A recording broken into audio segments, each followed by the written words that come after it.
нөгөө их хурлд нууцаар ирсэн учраас нэрийг нь бол хэлж болохгүй. Ер нь бол Ирээдүйнтөгийн жишийн захирал шүү дээ тэр болд гэдэг хүн чинь. Тэр болд гэдэг хүний одоо данснаас 6 төрийн одоо өндөр албан хаагч нарт бол мөнгө шилжүүлсэн мэт юм билээ. Тэрийг л ярьсан. Тэр авилгын шинжтэй гэсэн үг одоо. Тэг шийдэх хэрэгтэй байхгүй юу? Тэг шийдгэсэн үү гэж би асууад байгаа байхгүй юу? Энэ асуудал одоо тодруулаач тийм. Ерөнхий сайд тасан баяр бас жиргэн дээр онцлох шиг болсон. Энэ тал дээр таас илүү мэдээлэл. Тэрийг сайн мэдэхгүй байна. Энэ 6 хүнд дунд нь улсын хурлын гишүүд байгаа юу? Баярын тухай юу? Тий. Баяр тэр цэцгээгээд нэг эмэгтэй хоёр чи надыг нөгөө сүүний үйлдвэр, бясхны үйлдвэрийг идлээ гэж байгаа улс орнд даяар цацсан шүү дээ. Тэг би нэр төрөөс сэргийлэхээр шүүхт өгсөн юм. Тэгээ шүүхтэр дуутахаар очихгүй юм билээ хоёлаа. Баяр нь болохоор би одоо хараагүй болсон гэж очдгоо юм гэсэн. Пресс хэлсэн ингээд тэр эмэгтэй нь болохоор хаяг нь тодорхойгүй гэж зүгтээд идэв гэсэн. Үнэхээр л одоо эзэн улсныг нотлох баримтгүй бол хүнийг тэгж худлаа гүтэх хэрэг байхгүй шүү дээ. Тийм биз? Тийм учраас би бол одоо энэ 6 хүнд одоо төрийн байгууллагад ажиллаж байгаа бол эсвэл улсын хурлын гишүүд донд байгаа юу? Байхгүй. Улсын хурлын гишүүд донд. Өмнө гишүүн байсан.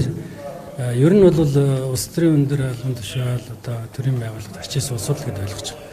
Тэр нууцын материал учраас би нөгөө нэрийг хэлж болохгүй. Оюутлагатай холбоотой асуудал ш. Та бас оюутлагын асуудлыг одоо олон жил ярьлаа. Ингээд харах юм бол нэг юм за ер нь бол оюутлагатай холбоотой хөрөнгө оруулалтын гэрээг өөрчлөе гэж чадах юм бол биш үү? Чадах нэг гарц бол юу гэдэг хоёр гарц байгаа юм. Нэг гарц нь бол эдгээр улс төрчид авилгалах гэсэн гэдгийг нотлох хэрэгтэй байхгүй юу?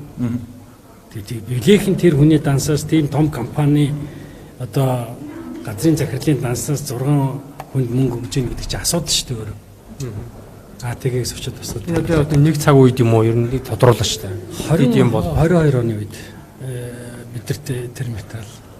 Энэ үгүй оюутлагын татварын маргаантай холбоотой ажиллах уу? Татварын маргаантай маргаантай холбоотой биш. Тэр бол ер нь оюутлагын гэрээтэй юу нөгөө дубан гэрээтэй холбоотой асуудал ах гэж болж байна. Сайн мэдэхгүй.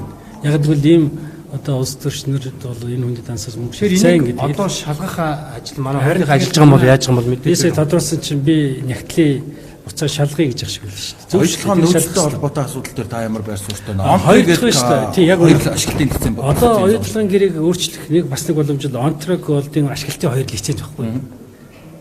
Энд чинь өөр хүний тал байхгүй юу? Одоо тэр лөө орох гэдэг шүү дээ. Тийм учраас энэ өөр гэрээгээр тэр талбайг ашиглах хэрэгтэй. Тэнд хамгийн том малт байгаа. Та дэлгэрэнгүй мэдээлэл өгөөч. Нэг өөр юм асуудаг шүү гэсэн. Онтригийн талаар одоо яг яаж ямар боломж байгаа? За тэр чинь бид нэр Ирээдүйнтөгийн ашиглалтын талбайд олборлт хийх хөрөнгө оруулалтын гэрээ байгуулсан байгаа шүү дээ.